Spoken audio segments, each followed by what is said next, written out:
मैं सोच रहा था कि अगर जब इलेक्ट्रोमैग्नेटिक वेव जो है वो फ्री स्पेस से डाइलेक्ट्रिक मीडिया में आता है तब उसकी वेलोसिटी कम हो जाती है। लेकिन क्या हो, डाइलेक्ट्रिक मीडिया का मतलब है कि जैसे ग्लास, एयर, जहाँ पे कंडक्शन नहीं हो, मतलब कि कंडक्टिविटी नहीं हो, जहाँ पे करंट ना बन पाए, तब तो वहाँ पर उसकी वेलोसिटी कम हो जाती है, खत्म नहीं होती। लेकिन क्या हो अगर हम बात करें कि जब इलेक्ट्रोमैग्नेटिक वेव किसी कंडक्टिंग मीडिया में आ जाए। कंडक्टिंग मीडिया का मतलब है यहाँ पर कि वो किसी, मान लीजिए ये मेरे पास एक स्केल है, तो ये क्या है, एक कंडक्टिंग मीडिया है, ठीक है। जैसे इसमें आप इलेक्ट्रिक फील्ड के संपर्क में आएगा ये, या मैग्नेटिक फील्ड के संपर्क में आएगा, तो क्या करेगा, ये करंट प्रोड्यूस करेगा। तो जब ऐसे केसेस में क्या होगा, उसकी वेलोसिटी, इलेक्ट्रोमैग्नेटिक वेव का वेलोसिटी क्या होता है इन कंडक्टिंग मीडिया, क्या उसका जो पावर है, एम्पलीट्यूड है, वो घटता है, बढ़ता है, क्या हो जाता है वहां पर, वो जानेंगे हम आज के इस वीडियो में। तो सबसे पहले वीडियो को शुरू करते हैं हेडिंग बना के, electromagnetic wave in conducting media. कुछ चीजें मैंने यहाँ पर पहले ही लिखी हुई है, बट यहाँ क्या लिखा हुआ है उसे बताने से पहले मैं कुछ एक जानकारी दे देता हूँ। जानकारी नंबर 1, मैक्सवेल इक्वेशन आपको पता होना चाहिए।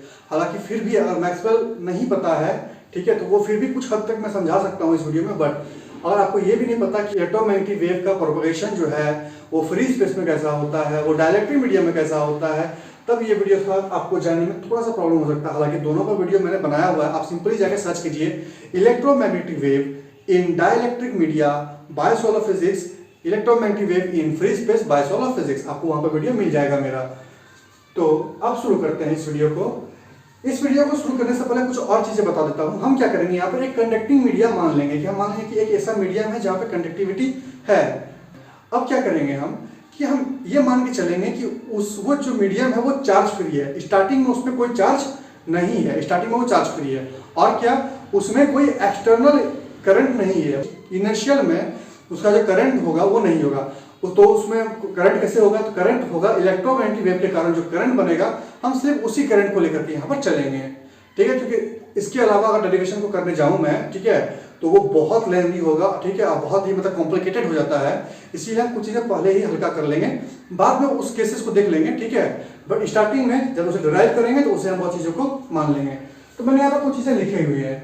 Let us consider N isotropic conducting media. हम क्या करेंगे, आइसोट्रोपिक कंडक्टिंग मीडिया मान लेंगे। आइसोट्रोपिक का मतलब क्या है, कंडक्टिंग मीडिया मतलब आप समझ गए, ऐसा मीडियम जो भी जहाँ पे कंडक्टिविटी हो, अगर वहां पे हम करंट सप्लाई करेंगे तो वो वहां पे करंट सप्लाई होगा, ठीक है। जैसे ग्लास में करते हैं तो क्या होता है, ग्लास में मानते हैं मैं कोई वायर जोड़ दूं तो क्या होगा, दो साइड से कुछ होगा, नहीं होगा, क्योंकि वो करंट अपने आगे जाने देता ही नहीं है। एयर में ऐसा नहीं होता। लेकिन जब अगर वहां पर ग्लास को हटा करके मैं लोहे का रॉड रख दूं, ठीक है, या कॉपर का रॉड रख दूं, तो क्या होगा, वहां पे करंट बहेगा। तो ऐसा मीडियम को कहते हैं कंडक्टिंग मीडिया। आइसोट्रोपिक का मतलब होता है एक जैसा, ठीक है। अब ऐसा नहीं है कि मतलब मैं ऐसा मीडियम मान रहा हूं जहां पर अगर आयरन है तो बस आयरन है, सबका परमिटिविटी एक है, फिक्स है, ठीक है। ऐसा नहीं कि यहाँ पे आयरन है फिर थोड़ा सा आगे बढ़ गया, मतलब हो गया आयरन हट करके कॉपर हो गया, ऐसा नहीं। इन केसेस पे बात नहीं करेंगे हम, ठीक है। आइसोट्रोपिक मतलब एक जैसा मीडियम होना चाहिए। तो उस मीडियम के लिए हम क्या करेंगे, देखिए, कोई भी मीडियम को अगर हम बताते हैं कि ये मीडियम कैसा है ना, तो उसको इलेक्ट्रोमैग्नेटिक वेव के लिए दो चीजें हमें चाहिए, परमिटिविटी, परमिएबिलिटी एंड कंडक्टिविटी।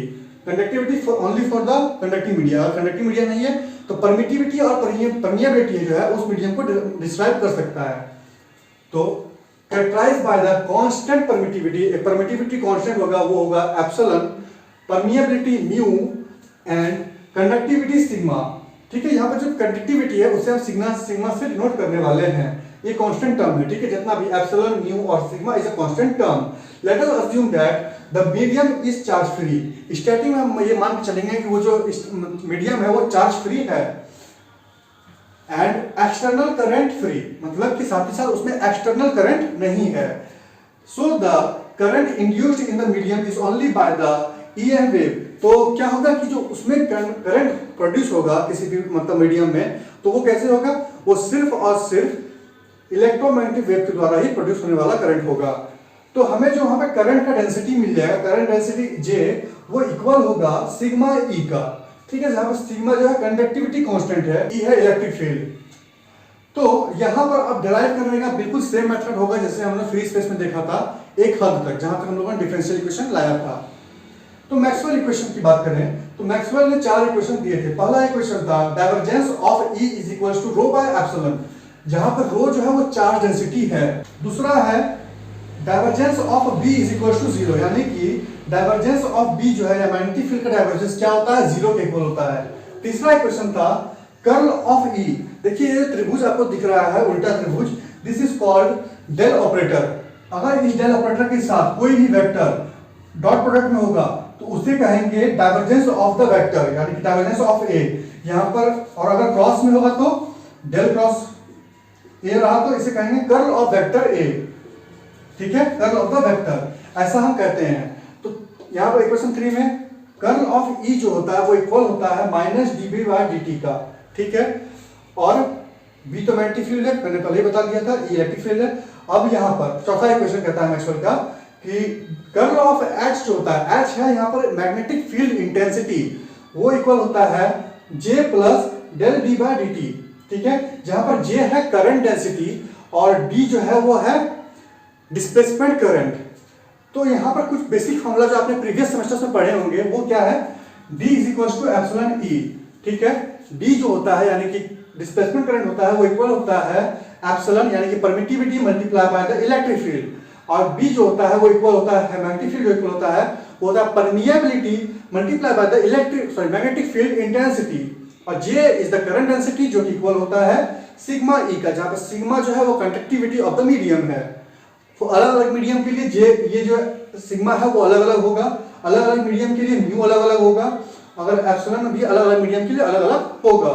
क्योंकि हम कंडक्टिंग मीडिया के लिए बात कर रहे हैं तो हम लोगों ने कुछ चीजें अजूम पहले से की हुई है। तो फॉर कंडक्टिंग मीडिया क्या होगा, फॉर कंडक्टिंग मीडिया क्या मैंने कहा था, रो जो है जीरो है, वो एक्सटर्नल चार्ज नहीं है वहां पर, तो रो जीरो हो जाएगा। J is equal to sigma E, ये तो हमने पहले ही मान लिया। तो कंडक्टिंग मीडिया के लिए मैक्सवेल इक्वेशन में ये चेंजेस हम लोग करने वाले हैं। तो अब हम लोग क्या करने वाले हैं, इस मैक्सवेल इक्वेशन में जो चेंज हो रहा है इन चेंजेस को करके मैक्सवेल इक्वेशन को दोबारा लिखेंगे, ठीक है, कंडक्टिंग मीडिया के लिए। तो for conducting media Maxwell equation will be number 1 divergence of E जो है वो इक्वल होगा जीरो का, क्योंकि मैंने कहा हमने इनिशियल चार्ज नहीं माना है तो चार्ज डेंसिटी क्या हो जाएगा, जीरो हो जाएगा, क्योंकि चार्ज नहीं है तो चार्ज डेंसिटी नहीं है, ठीक है। दूसरा इक्वेशन में क्या चेंज करेंगे, ठीक है, B इज इक्वल टू, देखिए B is equal to mu H होता है, ठीक है। तो B के बदले म्यू एच लिखेंगे यहाँ पर, क्योंकि म्यू एक कांस्टेंट टर्म है तो इसे ये जो है इस डेल ऑपरेटर से बाहर निकल जाएगा, और जब यहाँ पे बाहर में आ जाएगा तो इसे कर देंगे क्या, म्यू को नीचे कर देंगे, तो जीरो बाय म्यू क्या जीरो, इसीलिए मैंने यहाँ पर सिंपली जीरो लिखा हुआ है। नंबर 3 क्या चेंज होगा, कर्ल ऑफ ई जो होता है वो इक्वल होता है minus d B by d t. तो बी के बदले क्या लिखेंगे, H by d t, B के बदले मैंने सिर्फ म्यू एच लिखा है, ठीक है, और कोई चेंजेस नहीं किया है। Number 4 curl of H, curl of H क्या होगा, यहां पर देखिए मैंने कहा कि J equal to sigma E है, मिलेगा sigma E plus del E by D t. अब आप बोलोगे ई कहां से आ गया, तो देखिए ई यहां से आ गया, आप साथ में एप्सिलॉन भी था तो एप्सिलॉन यहां पर बाहर आ जाएगा, ठीक है। मैंने आपको फ्री स्पेस वाले वीडियो में या डाइलेक्ट्रिक वाले वीडियो में बताया था कि यहाँ पर इनका डिफरेंशियल इक्वेशन चाहिए, हमें इलेक्ट्रोमैग्नेटिक फील्ड में इलेक्ट्रिक फील्ड और मैग्नेटिक फील्ड का डिफरेंशियल इक्वेशन चाहिए। तो उसके लिए हम क्या करते थे, इक्वेशन, इसे इक्वेशन 1 2 मान लेते हैं पहले, इक्वेशन 1 इक्वेशन 2 इक्वेशन 3 और दिस इज इक्वेशन 4। तो मैंने आपको कहा था कि इक्वेशन 3 या इक्वेशन 4 आप किसी का भी आप कर ले सकते हो, मैंने उन दोनों वाले वीडियो में इन दोनों का लेकर के बता दिया था, ठीक है। लेकिन इस वाले वीडियो को, ये थोड़ा लंबा होने वाला है वीडियो, इसीलिए मैं इन दोनों में से सिर्फ एक का करूंगा, बाकी का सिमिलरली करके कर दूंगा, ठीक है। तो टेकिंग कर्ल ऑफ इक्वेशन 3, भागिएगा नहीं आप लोग, क्योंकि ठीक है मैंने आपको पहले ही बताया था कि मैं नोट्स प्रोवाइड करता हूँ, जो मैंने नोट्स प्रोवाइड किया हुआ है उसमें इक्वेशन 4 का कर लेके भी बताया गया है, तो आपको दोनों तरफ से जानकारी मिल जाएगा। एग्जाम में भी आपको एक ही लेके बनाना है, ठीक है। Taking curl of equation 3, equation 3 क्या करता है, is equal to minus mu del by del t H. कर लेने का मतलब क्या होता है कि डेल ऑपरेटर के साथ क्रॉस प्रोडक्ट लेना, तो यहां पर डेल ऑपरेटर के साथ क्या लेंगे, क्रॉस प्रोडक्ट, यहां पर भी डेल ऑपरेटर के साथ क्रॉस प्रोडक्ट लेंगे। एक बात मैं बता देता हूं, ये डेल ऑपरेटर हमने यहां समुच्चय के साथ क्यों नहीं लिया, इसके एक सिंपल सा कारण है कि mu is a constant term, तो वो तो बाहर निकल जाएगा, और डी बाई डी टी और ये जो डेल ऑपरेटर है ये दोनों एक दूसरे से पूरा अलग है, ठीक है, उनको एक दूसरे से मतलब नहीं है, इंडिपेंडेंट है।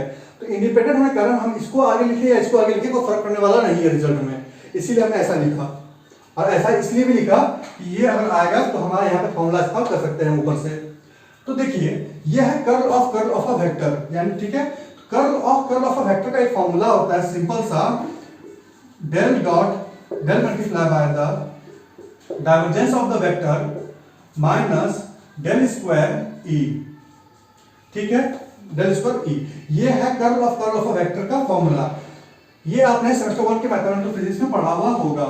Minus mu del by del t, यहां पर देखिए डेल क्रॉस एच था, डेल क्रॉस एच है जो कि कर्ल ऑफ एच है, इसका वैल्यू हम यहां से पुट करेंगे, ठीक है। Curl of H is equal to क्या था, वो यहां पर पुट करेंगे sigma E plus epsilon del E by del t. हमें ये वैल्यू मिला, हमने सिंपली यूजिंग यहां पर लिख देते हैं यूजिंग 4, ठीक है। हम लोगों ने इक्वेशन 4 इस्तेमाल किया यहां पर। अब आगे देखते हैं, ये देखिए डाइवर्जेंस ऑफ ई जो है वो इक्वल है 0 का इक्वेशन 1 से, तो ये टर्म 0 हो जाएगा। तो ये टर्म इक्वल 0 होने का मतलब क्या है कि ये पूरा टर्म क्या हो जाएगा 0 का इक्वल हो जाएगा। तो हमें क्या मिला 0 minus del square E is equal to, ये देखिए ये d by d t differentiation जो है वो दोनों से मल्टीप्लाई होगा, तो क्या मिलेगा हमें माइनस म्यू, वो भी मल्टीप्लाई होगा साथ में, जब इससे मल्टीप्लाई होगा तो क्या होगा del by del t sigma E मिलेगा यहां पर, ठीक है, plus minus mu epsilon del by del t ये, ठीक है। एप्सिलॉन कांस्टेंट था इसलिए बाहर हमने लिखा है, और ब्रैकेट में del by del t E, हमें ये मिला। देखिए वेक्टर साइन छूट रहा है, इसका मतलब ये नहीं है ई मतलब वेक्टर ही है वो, ठीक है। अब देखिए यहां पे क्या मिला हमें del square E equals to, sorry minus del square E, ये माइनस रह जाएगा यहां पर, ठीक है, इज इक्वल्स टू ये देखिए यहां पे मैंने प्लस और माइनस दोनों दिया है, हालांकि ये मल्टीप्लाई होगा तो क्या हो जाएगा माइनस हो जाएगा, ये माइनस अगर यहां मल्टीप्लाई होगा तो माइनस हो जाएगा। अब देखिए म्यू सिग्मा एक कांस्टेंट टर्म है, तो सिग्मा यहां से बाहर निकल जाएगा, sigma E by D t, हमें सिंपली ये टर्म मिला माइनस, ठीक है। अब देखिए म्यू एप्सिलॉन, ये देखिए ई का डिफरेंशिएशन यहां पर हो रहा है टी के रिस्पेक्ट में, और फिर जो रिजल्ट आएगा उसका दोबारा डिफरेंशिएशन होगा टी के रिस्पेक्ट में, यानी कि ई का डबल डिफरेंशिएशन हो रहा है। डबल डिफरेंशिएशन को सिंपल हम लोग लिखते हैं d2e by dt square, simple था। अब देखिए ये माइनस है, तो हम क्या करेंगे दोनों साइड माइनस से मल्टीप्लाई कर देंगे, तो क्या हो जाएगा ये प्लस हो जाएगा, ये भी प्लस हो जाएगा और ये भी प्लस हो जाएगा। हम लोगों ने दोनों साइड माइनस से मल्टीप्लाई कर दिया, ठीक है। तो हमें इक्वेशन क्या मिलेगा देखिएगा, या सबको एक साइड ले आएंगे आप, तो डेल स्क्वायर ई माइनस ये टर्म बचा, ये प्लस में है इस साइड इज इक्वल टू के इस साइड प्लस में है, इधर आके माइनस में हो जाएगा, तो minus mu sigma del E by del t, ये भी प्लस में है तो माइनस हो जाएगा इधर, minus mu epsilon d2e by dt square is equals to 0। हमें ये वैल्यू मिला, this is the differential equation for the electric field, ठीक है, for the in the conducting media. Conducting media में हमें ये वैल्यू मिला डिफरेंशियल इक्वेशन। अब देखिए सिमिलरली अगर इसे मैं मान लो इक्वेशन 4 मान चुके हैं, तो यहां पर इक्वेशन 5 मान लेते हैं इसे, दिस इज इक्वेशन 5। तो अगर हाँ सिमिलरली बात करूं, तो अगर यहां पर h होता, ठीक है, अगर मैं इक्वेशन 4 का कर लेता तो सिर्फ यहां पर e हट करके h आ जाता, तो यहां पर क्या मिलता मुझे मिलता del square h minus mu sigma del e by del t minus mu epsilon, sorry e नहीं, यहां पर h होगा, ठीक है, del d2h by dt square is equal to 0, मुझे ये इक्वेशन मिलता। ठीक है, तो हमें इसे मान लेते हैं हम इक्वेशन 6। ठीक है, तो हमने अभी तक क्या देखा, मैक्सवेल इक्वेशन को देख लिया, अब इन दोनों इक्वेशन को देख लिया। अब मैं इसे मिटा के दोबारा लिखता हूँ। ठीक है, तो मैंने यहाँ पे इक्वेशन 5 और इक्वेशन 6 को यहाँ लिख दिया है। ठीक है, जो कि हम लोगों ने अभी डिफरेंशियल इक्वेशन निकाला। यहाँ पर देखिए, जब हम डायलेक्ट्रिक मीडिया या फ्री स्पेस के लिए लिखते थे तो हम क्या करते थे, वेव इक्वेशन से कंपेयर करते थे। बट यहाँ पर ये वेव इक्वेशन से कंपेयर करना थोड़ा सा डिफिकल्ट होगा, क्योंकि यहाँ पर क्या है, एक्स्ट्रा टर्म सब है। यहाँ पर जो इक्वेशन 5 और इक्वेशन 6 आपको मिल रहा है, ठीक है, ये क्या है, इसे हम कहते हैं टेलीग्राफ इक्वेशन।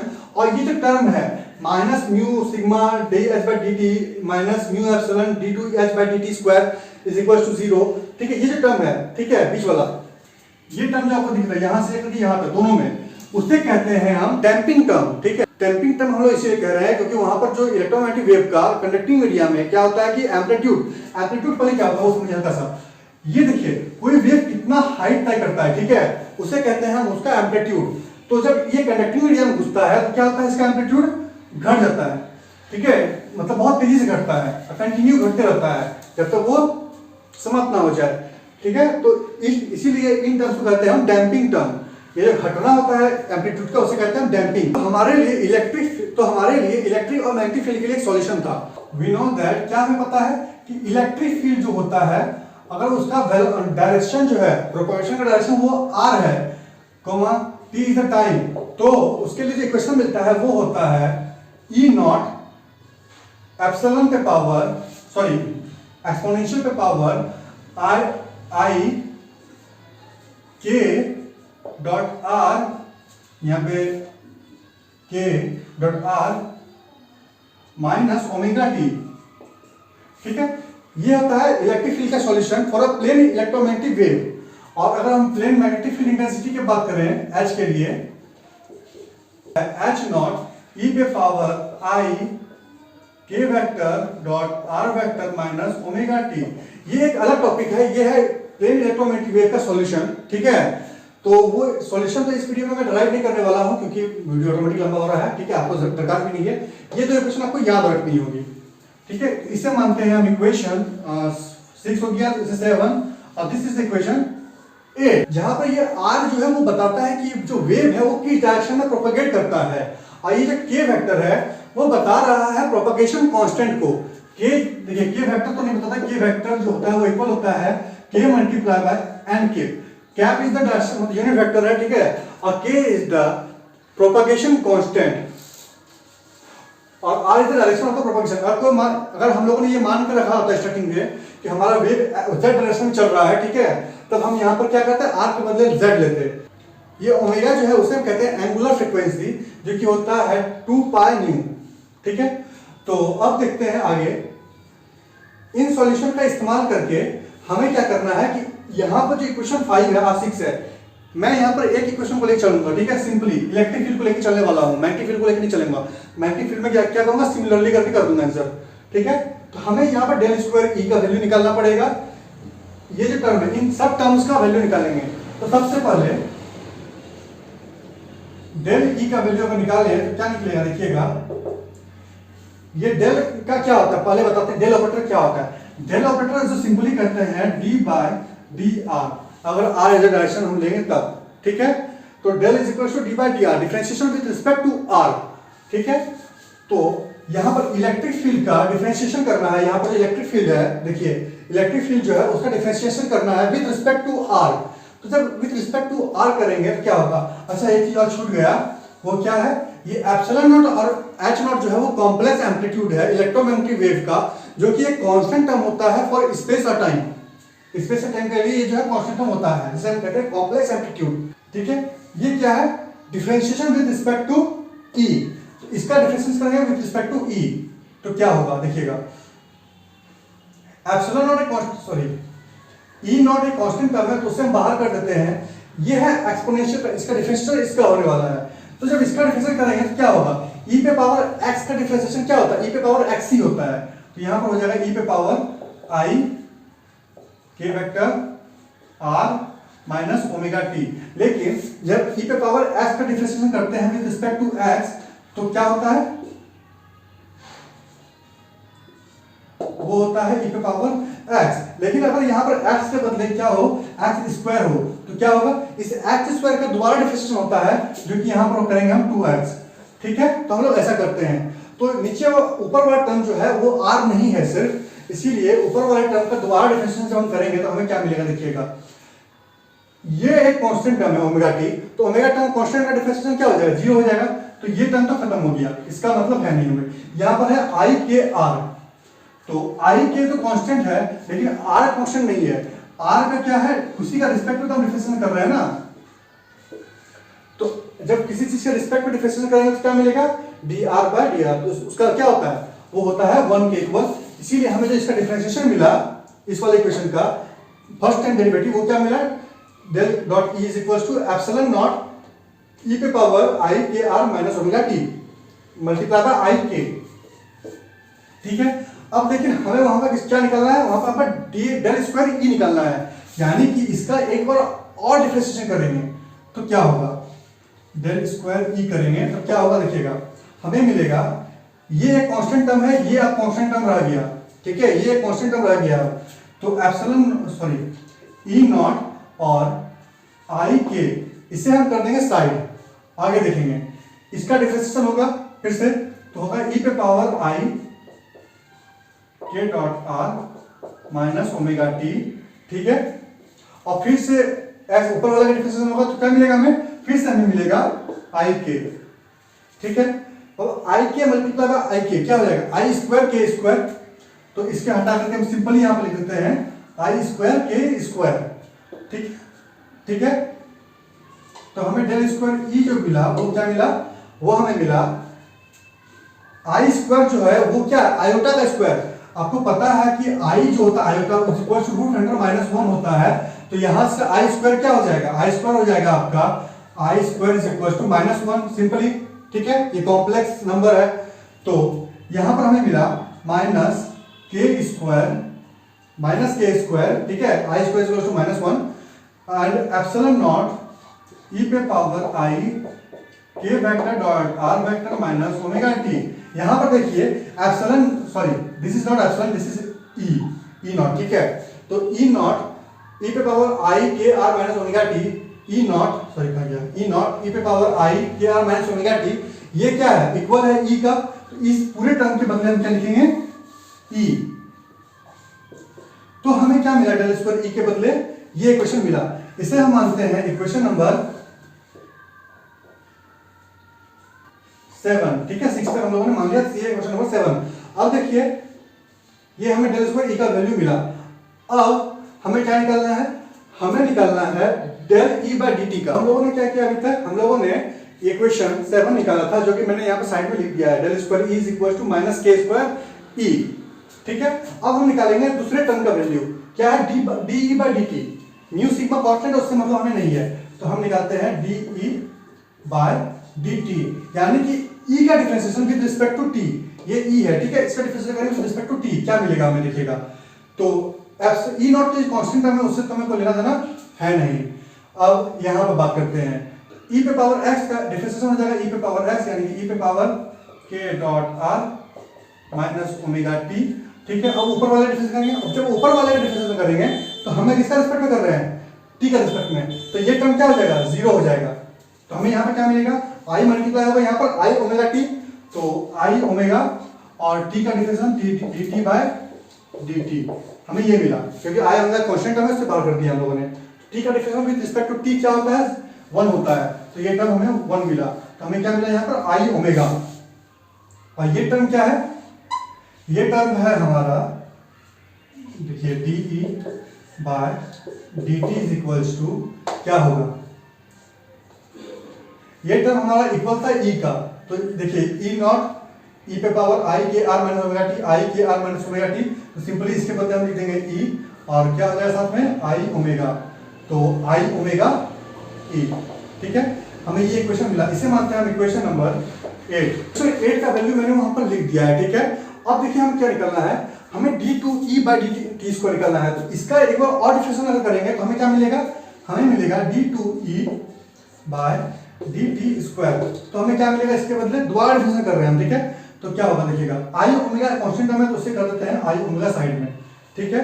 इसका डिफरेंशियल करेंगे, ई नॉट तो कांस्टेंट है, इसको भी हम कर देते हैं साइड में। सिर्फ डिफरेंशियल किसका होगा, डिफरेंशियल होगा सिर्फ इस टर्म का, एक्सपोनेंशियल वाला टर्म का। तो एक्सपोनेंशियल टर्म क्या होता है, e पे पावर x, तो e पे power i k vector r vector minus omega t। Same derivation करेंगे, इसका करेंगे तो वापस डेरिवेशन करेंगे क्या होगा, ओमेगा t का दोबारा डेरिवेशन होगा तो क्या होगा, i ओमेगा, सॉरी एक टर्म यहाँ पे छूट गया है इक्वेशन 1 में। देखिएगा जब हमने ये किया था तो यहाँ पर क्या है, ये माइनस भी तो आएगा, तो यहाँ पर क्या होगा माइनस आई ओमेगा, तो ये इक्वेशन भी चेंज हो जाएगा, तो माइनस आई ओमेगा ई होगा वहां पर इक्वेशन में, ठीक है, माइनस आई ओमेगा ई।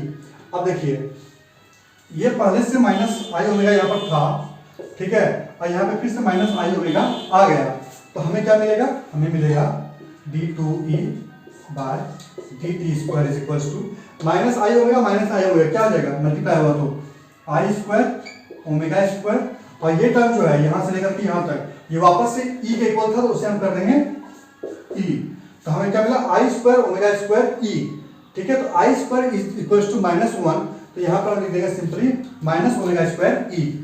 तो हमें इसे मानते हैं हम इक्वेशन नंबर 9। तो हम लोगों ने क्या किया, अब इलेक्ट्रिक फील्ड का इन तीनों टर्म का वैल्यू निकाल लिया, अब वहां पे पुट कर देंगे, ठीक है। Putting the value of equation 7, 8, 9 in equation 5, हमें क्या मिलेगा देखते हैं वो, ठीक है। हम लोगों ने मैंने गलती किया था कि प्लेन वेव सॉल्यूशन जो है उसका जो है इक्वेशन नहीं माना था, तो मैंने उसे इक्वेशन को यहाँ लिख दिया है, सिंपल वही इक्वेशन है जो मैंने वहां पर लिख के किया था। अब हम क्या करेंगे कि ये जो वैल्यू है उसमें पुट करेंगे ये वाला वैल्यू, तो हमें इक्वेशन 5 में क्या देता है, देखिए इक्वेशन 5 हमारा कहता है, ठीक है, ये इक्वेशन 5 है, वहां पे हमें पुट करना है इसका वैल्यू सब। पहला देखिए, पहला कौन सा है, डेल स्क्वायर ई, डेल स्क्वायर ई का वैल्यू क्या है, के माइनस के स्क्वायर ई, ठीक है, माइनस माइनस का तो माइनस, यहां पर देखिए म्यू सिग्मा और del E by del t का वैल्यू हमें यहाँ पर निकाला हुआ है, del E by del t का वो क्या है माइनस आई ओमेगा ई, वो हम पुट करेंगे, तो माइनस आई ओमेगा ई, ये मल्टीप्लाई में है, ठीक है। फिर क्या है माइनस म्यू एप्सिलॉन था, म्यू एप्सिलॉन और d2e बाय dt स्क्वायर, इसका वैल्यू भी हम लोगों ने निकाला हुआ है, d2e by dt square equals to minus omega square E. तो यहाँ पे क्या लिख देंगे बदले में minus omega square E vector, simple था, बहुत डिफिकल्ट नहीं है इसका सॉल्यूशन, ठीक है। अब इक्वल्स टू 0 कर देते हैं सिंपली। अब देखिए क्या करेंगे, यहाँ पर थोड़ा सा माइनस के स्क्वायर ई, देखिए ये माइनस यहाँ मल्टीप्लाई होगा तो क्या हो जाएगा, ये हो जाएगा plus mu sigma I omega, ये सॉरी आई ओमेगा ई, ठीक है, माइनस म्यू सॉरी ये माइनस मल्टीप्लाई होगा तो प्लस हो जाएगा, plus mu epsilon omega square E equals to 0, हमें ये वैल्यू मिला, ठीक है। अब देखिए क्या करेंगे, इन सब टर्म में ई है, इलेक्ट्रिक फील्ड है, ठीक है, इन सब टर्म में इलेक्ट्रिक फील्ड है, तो क्या करेंगे हम इलेक्ट्रिक फील्ड को कॉमन ले लेते हैं, तो यहां से भी हटा देंगे, यहां से भी हटा देंगे और यहां से भी हटा देंगे, कॉमन लेके कर देते हैं इसे हम इस ब्रैकेट के बाहर, इसे हम कर देते हैं बाहर। तो अब देखिए ये ई को जब हम इधर भेज देंगे इक्वल्स टू ऐसे क्रॉस मल्टीप्लिकेशन से क्या हो जाएगा, ई यहां आ जाएगा, तो 0 बाय ई, तो 0 बाय समथिंग इज 0, तो ये क्या हो गया खत्म, हमारा ई वाला टर्म खत्म हो गया। अब देखिए हम क्या करेंगे, ये जो के स्क्वायर है उसको भेज देंगे उस तरफ, तो हमें मिलेगा, हमें क्या मिला, हमें ये वैल्यू मिला, ठीक है। अब देखिए इक्वेशन 7, 8, 9 का काम खत्म हो गया, तो उसे मैं यहाँ से मिटा के खत्म ही कर देता हूँ। इक्वेशन 7, 8 और 9 का काम दोबारा हमें पढ़ने वाला नहीं है,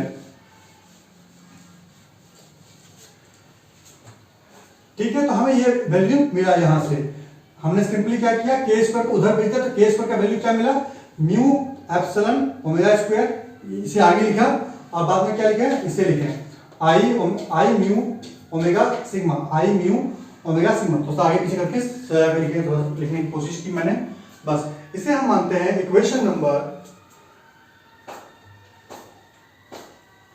9, ठीक है।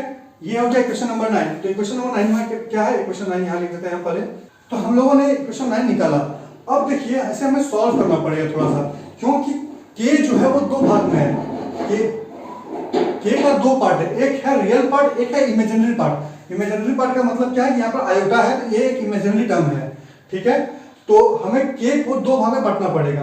तो let k is equals to alpha plus I beta. हम k के बदले अल्फा प्लस आई बीटा मान लेते हैं, तो हमें क्या मिलेगा, के स्क्वायर का value alpha plus I beta का स्क्वायर मिलेगा, सिंपल था। तो हमें के स्क्वायर का वैल्यू क्या मिला, के स्क्वायर का वैल्यू मिला सिंपली ए प्लस बी का होल स्क्वायर बता दीजिए। ए स्क्वायर मतलब alpha square plus I square beta square plus 2i alpha beta, ठीक है, हमें ये वैल्यू मिला। अब I square is equal to -1, तो यहाँ पर आई स्क्वायर जो है वो -1 हो जाएगा, तो ये टर्म हो जाएगा माइनस बीटा स्क्वायर, ठीक है, हमें ये वैल्यू मिला। तो इसे हम मानते हैं इक्वेशन नंबर 10। हम क्या करेंगे, इक्वेशन 10 और इक्वेशन 9 को कंपेयर करेंगे, तो हमें क्या मिलेगा देखिएगा, कंपेयरिंग इक्वेशन 9 और 10। इक्वेशन 9 और 10 कंपेयर करेंगे तो हमें मिलेगा इमेजिनरी टर्म जो है वो इमेजिनरी टर्म का इक्वल होगा और रियल टर्म वो रियल टर्म का इक्वल होगा, ठीक है। तो ये है real term alpha square minus beta square. तो alpha square minus beta square का वैल्यू जो है वो हमें मिला ये वाला mu epsilon omega square, mu epsilon omega square, और 2 अल्फा बीटा का वैल्यू मिलेगा जो हमें 2 अल्फा बीटा वो इक्वल होगा म्यू ओमेगा सिग्मा।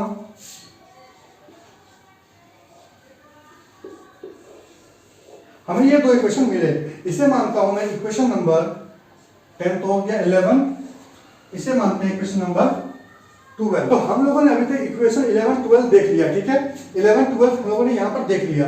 हमें क्या करना है, यहाँ पर सिंपली अल्फा और बीटा का वैल्यू निकालना है, यानी कि अल्फा और बीटा का वैल्यू क्या क्या होगा यहाँ पर। तो इसका सिंपल मेथड है, बहुत सारा मेथड होता है, ठीक है। तो एक मेथड ये है कि आप बीटा का वैल्यू निकाल लीजिए। यहाँ पर बीटा इक्वल टू क्या होगा, mu omega sigma bye 2 alpha, तो इस वैल्यू को यहाँ पुट कर दीजिए बीटा के बदले। एक ये ऑप्शन है, एक और ऑप्शन है जो कि थोड़ा सा ट्रिकी है, वो देख रहे हैं हम आगे। हम क्या करते हैं, alpha square plus beta square का होल स्क्वायर का वैल्यू निकालते हैं। तो हमें क्या मिलता है देखिएगा, ए प्लस बी का होल स्क्वायर का जो फॉर्मूला होता है वो ऐसा भी होता है, ए स्क्वायर माइनस बी, और ये माइनस बी नहीं करना चाहिए हमें यहाँ पे, पहला का square alpha square minus beta square का whole square, this is alpha square one A है, ठीक है, ये बी है, तो ए माइनस बी का होल स्क्वायर हो गया माइनस प्लस 4ab, तो 4 अल्फा स्क्वायर बीटा स्क्वायर, ठीक है, 4ab, ये है a प्लस बी का होल स्क्वायर का फॉर्मूला। तो alpha square minus beta square का वैल्यू हम ऐसे पुट करते हैं, तो हमें क्या मिलता है देखिएगा, हमें मिलता है म्यू एप्सिलॉन ओमेगा स्क्वायर का स्क्वायर, ठीक है, ये है alpha square minus beta square का वैल्यू, प्लस यहां पर देखिए ये 4 अल्फा स्क्वायर बीटा स्क्वायर है, इसे हम कह सकते हैं 2 अल्फा बीटा का होल स्क्वायर सिंपली, और 2 अल्फा बीटा का जो वैल्यू है वो हमारे पास है जो कि है mu omega F sigma, mu omega sigma, इसका स्क्वायर था तो स्क्वायर हो जाएगा, ठीक है, सिंपली ये है alpha square plus beta square का होल स्क्वायर का वैल्यू। हम क्या करेंगे, यहां से स्क्वायर हटाएंगे तो क्या होगा, इधर आ जाएगा रूट, इधर आ जाएगा रूट, ठीक है। अब क्या करते हैं, यहां पर देखिए mu epsilon omega square common लेंगे, म्यू एप्सिलॉन ओमेगा स्क्वायर का स्क्वायर कॉमन लेते हैं, तो क्या बचता है हमारे पास ब्रैकेट में, इस जगह पे बचेगा 1 प्लस यहां पे क्या बचेगा, यहां पर तो वो था नहीं टर्म, तो यानी कि वो टर्म हमें नीचे में लिखना पड़ेगा इसका, तो हमें मिला mu omega sigma by mu epsilon omega square,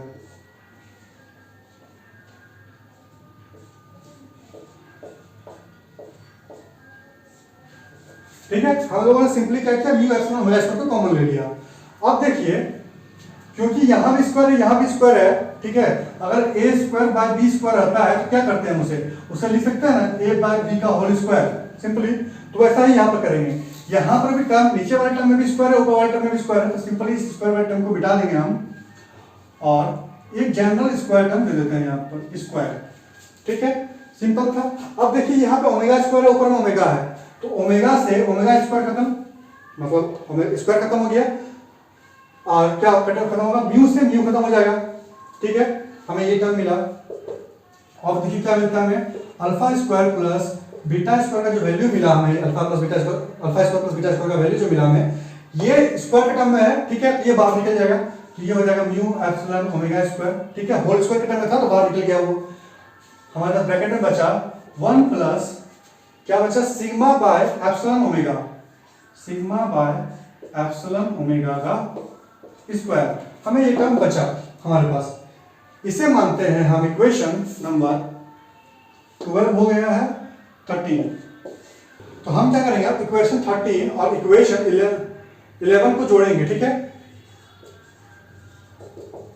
adding 11 and 13, ठीक है, ये है इक्वेशन 11 से हम लोगों को लिया। अब इन्हें जोड़ते हैं, चलिए जोड़ने का मेथड बिल्कुल सेम रहेगा। ये इधर से जुड़ेगा तो देखिए minus beta square plus beta square cancel out हो जाएगा, alpha square by alpha square क्या हो जाएगा 2 अल्फा स्क्वायर, इस साइड में बचा 2 अल्फा स्क्वायर, इधर क्या बचता है देखिएगा, यहां पर देखिए म्यू एप्सिलॉन ओमेगा स्क्वायर, चलिए लोग मिल थोड़ा आसान कर देते हैं, mu epsilon omega square plus mu epsilon omega square root under 1 plus sigma by epsilon omega का होल स्क्वायर, ठीक है, हमें ये टर्म मिला। अब क्या करेंगे हम यहाँ पर अब जो है कॉमन लेंगे, म्यू एप्सिलॉन ओमेगा स्क्वायर इस टर्म में भी है और म्यू एप्सिलॉन ओमेगा मतलब म्यू एप्सिलॉन ओमेगा स्क्वायर इस टर्म में भी है, तो जैसे ही हम कॉमन लेंगे तो क्या बचेगा, यहाँ पर खत्म हो जाएगा ये टर्म, यहाँ पर इस टर्म के बदले क्या आएगा 1 प्लस, ठीक है, और ब्रैकेट के बाहर, ब्रैकेट के पूरे बाहर हमें मिलेगा म्यू एप्सिलॉन ओमेगा स्क्वायर। अब देखिए क्या होगा, यहां पर देखिए 2 है, 2 इधर आएगा तो डिवाइडेड बाय 2 हो जाएगा। अब देखिए स्क्वायर है, स्क्वायर हटेगा तो इधर से क्या आ जाएगा, यहां पे आ जाएगा पूरे में रूट, तो हमें ये वैल्यू मिला। ये किसका वैल्यू है, ये है अल्फा का वैल्यू। सिमिलरली, ठीक है, सिमिलरली अगर आप बीटा का निकालोगे तो बीटा इज इक्वल टू आपका निकलने वाला है, जब हम बीटा का वैल्यू निकालेंगे तो हमें ये वैल्यू मिलेगा। सिर्फ अंतर कितना होगा इन दोनों में कि यहाँ पर +1 था और यहाँ पर हो जाएगा -1, बस ये अल्फा और बीटा का वैल्यू हम लोगों ने यहाँ से निकाल लिया, ठीक है। अब क्या करेंगे, हम इस अल्फा के बदले हम लोगों ने क्या माना था, हम लोगों ने माना था कि k is equal to alpha plus I beta, ये हम लोगों ने पहले ही माना था। तो ये जो सॉल्यूशन है, ठीक है, तो प्लेन वेव सॉल्यूशन जो है हमारे पास ई व्हील के लिए, देखिए E vector is equals to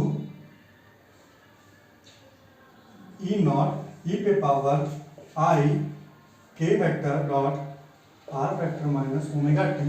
ये जो इलेक्ट्रिक फील्ड का सॉल्यूशन था उसमें क्या करेंगे, के इज इक्वल्स टू पुट कर देंगे अल्फा प्लस आई बीटा, क्योंकि वो हम लोगों ने पहले ही वहां पे माना था, तो सॉल्यूशन को भी चेंज करना पड़ेगा। ई नॉट ई पे पावर आई के आर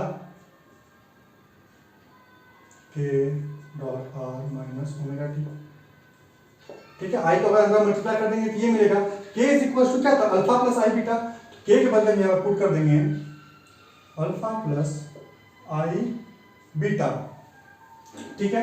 तो हमें क्या मिलेगा देखिएगा, ई नॉट ई पे पावर आई और आर मल्टीप्लाई होगा तो क्या होगा यहाँ पर I alpha r vector plus I square beta r minus I omega T.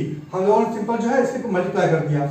अब देखिए आई स्क्वायर जो है वो होता है कि -1, तो this will be the minus beta r, ठीक है। अब देखिए ई नॉट, ये माइनस का आइटम को हम अलग कर देते हैं, ई पे पावर माइनस बीटा आर को हम अलग कर देंगे, मल्टीप्लाई बाय ई पे पावर आई फिर से कॉमन लेंगे इन दोनों में से, और यहाँ पे बचेगा alpha r minus omega t, ठीक है। तो हमें ये वैल्यू मिला यहाँ पर। तो ये है इलेक्ट्रिक फील्ड के लिए। अब मैग्नेटिक फील्ड अगर सिंपली एच के लिए निकालेंगे, एच वेक्टर्स के लिए, एच वेक्टर के लिए निकलेगा H is equals to, H के लिए हमें ये वैल्यू मिलेगा कंडक्टिंग मीडिया के लिए, जो एच है वो है। यहाँ पर देखिए एक एक्स्ट्रा टर्म आता है, वो ये है। ये टर्म क्या बताता है, ये बताता है कि जब इलेक्ट्रोमैग्नेटिक वेव जो है इस मल्टीपल में ई पे पावर माइनस बीटा आर के मल्टीपल में जो है वो उसका एम्पलीट्यूड जो है वो घटेगा, ठीक है। उसका एम्पलीट्यूड में इस स्पीड से घटने मतलब डैम्पिंग होगा। इसे हम मान लेते हैं इक्वेशन नंबर 13 इक्वेशन नंबर 13 हमें बताता है कि जो इलेक्ट्रोमैग्नेटिक वेव है उसमें जो उसका वेव का एम्पलीट्यूड होगा, एम्पलीट्यूड मैंने आपको पहले बताया था क्या होता है, ठीक है, the height of the wave simply अगर हो तो वो जो घटेगा वो कैसे घटेगा, वो e पे पावर माइनस बीटा आर के मल्टीपल में घटेगा, ठीक है। तो हमें ये मिल गया कितना स्पीड से उसका डैम्पिंग होगा। अब देखते हैं उसकी वेलोसिटी को। एक अच्छा कंडक्टर के लिए जो कंडक्टिविटी कांस्टेंट सिग्मा होता है वो बहुत ज्यादा होता है। इसका मतलब क्या है कि सिग्मा बाय एप्सिलॉन ओमेगा का वैल्यू बहुत बड़ा होगा 1 से। Good conductor sigma by epsilon omega is too much greater than 1 से बहुत बड़ा होगा। तो यहाँ पर क्या कर सकते हैं हम, देखिएगा हम यहाँ पर क्या करेंगे, बहुत बड़ा उसके इसमें ये 1 खत्म हो जाएगा क्योंकि बहुत बड़ा टर्म यहाँ पे इसका वैल्यू 1 करोड़ है, ठीक है। 1 करोड़ एक जोड़ दो या घटा दो तो खास फर्क पड़ने वाला नहीं है रिजल्ट में, ठीक है। तो हमें ये वैल्यू मिलेगा। अब यहाँ पर देखिए इसका स्क्वायर हो गया, ठीक है, स्क्वायर हो गया तो रूट से खत्म हो जाएगा, ये रूट खत्म हो जाएगा। अच्छे कंडक्टर की बात कर रहा हूँ मैं, ठीक है। ये अप्रॉक्स वैल्यू हमारे पास आने वाला है, ठीक है। तो अप्रॉक्स वैल्यू की बात करेंगे तो सिग्मा बाय एप्सिलॉन ओमेगा का स्क्वायर खत्म हो जाएगा यहाँ से, ठीक है। अब फिर से सिग्मा बाय एप्सिलॉन ओमेगा बहुत बड़ा टर्म है तो इसमें 1 जोड़ो कि घटा को फर्क पड़ने वाला नहीं है, इसीलिए ये टर्म भी खत्म हो जाएगा, ठीक है। तो हमें ये हुआ। अब देखिए ये ब्रैकेट का मतलब है नहीं, सिंपली मल्टीप्लाई है ये दोनों टर्म, ठीक है, सिंपली मल्टीप्लाई है ये दोनों टर्म बचा। अब देखिए ये एप्सिलॉन ऊपर में है, नीचे में एप्सिलॉन है, खत्म एप्सिलॉन, ओमेगा स्क्वायर है, ओमेगा से ओमेगा खत्म। तो एक अच्छा कंडक्टर के लिए हमें अल्फा का वैल्यू क्या मिला, अल्फा का वैल्यू हमें मिला sigma bye sigma mu omega by 2। एक अच्छा कंडक्टर के लिए हमें ये वैल्यू मिला रूट अंडर। एक अच्छा कंडक्टर के लिए जो हमारे पास वैल्यू मिलता है अल्फा का वो ये होता है। और सिमिलरली अगर बीटा की बात करोगे तो क्या होगा, ये 1 खत्म हो जाएगा क्योंकि ये बहुत बड़ा टर्म है, ठीक है। अब स्क्वायर से खत्म हो जाएगा ये रूट, स्क्वायर से रूट खत्म हो गया। अब फिर इन दोनों में से अब बहुत बड़ा टर्म है तो एक जोड़ो या घटाओ फर्क पड़ने वाला है नहीं, ये टर्म भी यहाँ से खत्म हो जाएगा, ठीक है। फिर बचा क्या, ओमेगा स्क्वायर से ओमेगा खत्म हो जाएगा, एप्सिलॉन से एप्सिलॉन खत्म हो जाएगा, ठीक है। तो म्यू ओमेगा सिग्मा, ठीक है, बाय 2 मिलेगा। तो ये इक्वल होता है in case of good conductor beta और अल्फा का वैल्यू जो होता है वो लगभग बराबर होता है एक अच्छे कंडक्टर में। तो हमें ये मिला। तो अब हम जो है एक अच्छे कंडक्टर को लेकर ही चलेंगे क्योंकि इतना बड़ा टर्म लेकर सॉल्यूशन करना उसका बहुत डिफिकल्ट होता है। फेज वेलोसिटी ये होता है, ठीक है, उसे डिवाइड करते हैं v से। तो फेज वेलोसिटी जो होगा वो इक्वल होगा ओमेगा बाय अल्फा का, ठीक है। तो ओमेगा बाय अल्फा मतलब कि ओमेगा बाय अल्फा का वैल्यू क्या है, अल्फा का वैल्यू हमारे पास यहाँ पर है, वो क्या है सिग्मा म्यू ओमेगा बाय 2 का, ठीक है। इसे हम लिख सकते हैं ओमेगा स्क्वायर को रूट में कर सकते हैं, ठीक है। ओमेगा को लिख सकते हैं ना ओमेगा स्क्वायर का रूट, ठीक है, इक्वल मल्टीप्लाई बाय ये उल्टा हो जाता है तो 2 बाय सिग्मा म्यू ओमेगा, ठीक है। दोनों स्क्वायर है तो स्क्वायर एक ही रूट के अंदर ले लेते हैं हम इसे, root under omega square multiply by 2 by sigma mu omega. अब यहाँ से ओमेगा स्क्वायर से ओमेगा खत्म हो जाएगा तो हमें मिलेगा root under 2 omega by sigma mu. हमें ये क्या मिला 2 ओमेगा बाय सिग्मा म्यू। ये क्या बताता है कि जो फेज वेलोसिटी होता है इलेक्ट्रोमैग्नेटिक वेव का इन कंडक्टिंग मीडिया, वो जैसे ही कंडक्टिविटी बढ़ेगा, जितना कंडक्टिविटी बहुत तेज होगा, ठीक है, जितना कंडक्टिविटी उसका बढ़िया होगा उतना उसमें क्या होगा, उसका वेलोसिटी कम होगा, ठीक है। अब एक टर्म और आता है यहाँ पर, ये तो हो गया वेलोसिटी का। रिफ्रैक्टिव इंडेक्स जो होता है, refractive index is noted by the eta. तो हम यहाँ पर सिंपली ईटा लेके चलेंगे। ईटा क्या होता है, c by v। c is the velocity of light in free space और v इज द वेलोसिटी जो कि हमने यहाँ पर निकाला हुआ है। तो v हमें क्या मिला 2 ओमेगा बाय सिग्मा म्यू। ये फिर से पलटेगा तो क्या हो जाएगा c root under sigma mu by 2 omega. ये क्या मिला, रिफ्रैक्टिव इंडेक्स का वैल्यू हमें यहाँ से मिला। अब एक चीज और पढ़ लेते हैं, थोड़ा समझ लेते हैं, ठीक है। जब कनेक्टिव मीडिया में इतना लंबा वीडियो चली गया है तो ऐसे और बढ़ाते हैं। हमें ईटा का वैल्यू मिल गया, यानी कि रिफ्रैक्टिव इंडेक्स मिल गया इन कनेक्टिव मीडिया। अब रिफ्रैक्टिव इंडेक्स बहुत ज्यादा होता है, याद रखिएगा, क्योंकि सिग्मा ऊपर में है, यानी जितना बढ़िया कंडक्टिविटी रिफ्रैक्टिव इंडेक्स उतना ज्यादा, ठीक है। अब आगे देखते हैं। एक टर्म आता है स्किन डेप्थ। स्किन डेप्थ क्या होता है, मान लीजिए ये कंडक्टिंग मीडिया है, इसमें क्या हो रहा है, एक इलेक्ट्रोमैग्नेटिक वेव आ रहा है जिसका एम्पलीट्यूड ऐसा है, ठीक है। तो वो जैसे ही इस कंडक्टिंग मीडिया में एंटर करेगा उसका एम्पलीट्यूड घटना शुरू होगा, ठीक है। तो जो इसका एम्पलीट्यूड घटता है उसे कहते हैं हम स्किन डेप्थ। कि कितना अंदर तक वो जा सकता है। ठीक है, तो स्किन डेप्थ का जो फॉर्मूला होता है वो होता है डेल्टा इज इक्वल्स टू 1/बीटा का। ठीक है, बीटा वैल्यू ये बीटा। ठीक है, तो skin depth is equals to 1/बीटा। तो 1/बीटा का मतलब क्या हो गया, इसका उल्टा कर दीजिए, √2/सिग्मा म्यू ओमेगा। ठीक है, 1/बीटा इज इक्वल्स टू ये। अब स्किन डेप्थ क्या होता है इसे डिटेल में तो यहाँ पर नहीं बता पाऊंगा क्योंकि वीडियो बहुत लंबा हो जाएगा। ठीक है, एक लिमिटेशन भी होता है वीडियो को अपलोड करने में, मतलब अब 8-9 GB का वीडियो अपलोड करना थोड़ा सा पॉसिबल नहीं होता है मेरे लिए। तो हमें ये वैल्यू मिला, स्किन डेप्थ का मिल गया, ईटा का वैल्यू मिल गया, यानी कि रिफ्रैक्टिव इंडेक्स मिल गया, वेलोसिटी मिल गया। ठीक है, इसका नोट्स आपको प्रोवाइड किया गया है वहाँ पर। ठीक है, जहाँ पे लाइन बाय लाइन सिलसिलेवार से बताया गया है। सिंपली स्किन डेप्थ को आप ऐसा समझ लीजिए कि जब इलेक्ट्रोमैग्नेटिक वेव किसी भी कंडक्टिंग मीडिया में जाता है तो वो बहुत अंदर तक नहीं जा पाता है। मतलब उसके अंदर मान लीजिए कि 1 मीटर का है तो कभी भी उससे प्रोपेलेट करके मतलब पेनिट्रेट करके बाहर नहीं निकल सकता है, क्योंकि वहाँ पर उसका एम्पलीट्यूड घटते जाता है। जितना ज़्यादा एम्पलीट्यूड घटने लगेगा उसका मतलब क्या होता है वो आपको पता है मुझसे बेटर। ठीक है, वो पार नहीं कर पाता, डैम्पिंग होने चलते वो खत्म हो जाता है धीरे धीरे। तो बस फिलहाल वीडियो में इतना ही, मिलते हैं नए वीडियो में। अगर आपको वीडियो अच्छा लगा हो, समझ में आया हो तो सब्सक्राइब कीजिएगा। अगर आपका नोट्स को काम का आया हो, नोट्स आपका काम में आया हो प्लीज़ सब्सक्राइब कीजिएगा। कमेंट भी कीजिए बताइएगा, क्योंकि आप कमेंट करते हो तो मुझे पता चलता है कि आपको वीडियो पसंद आ रहा है नहीं आ रहा है, मुझे इस टॉपिक पे या इस प्रकार के टॉपिक पे वीडियो बनाना चाहिए कि नहीं बनाना चाहिए। तो बस फिलहाल वीडियो में इतना ही, मिलते हैं नए वीडियो में नए टॉपिक के साथ।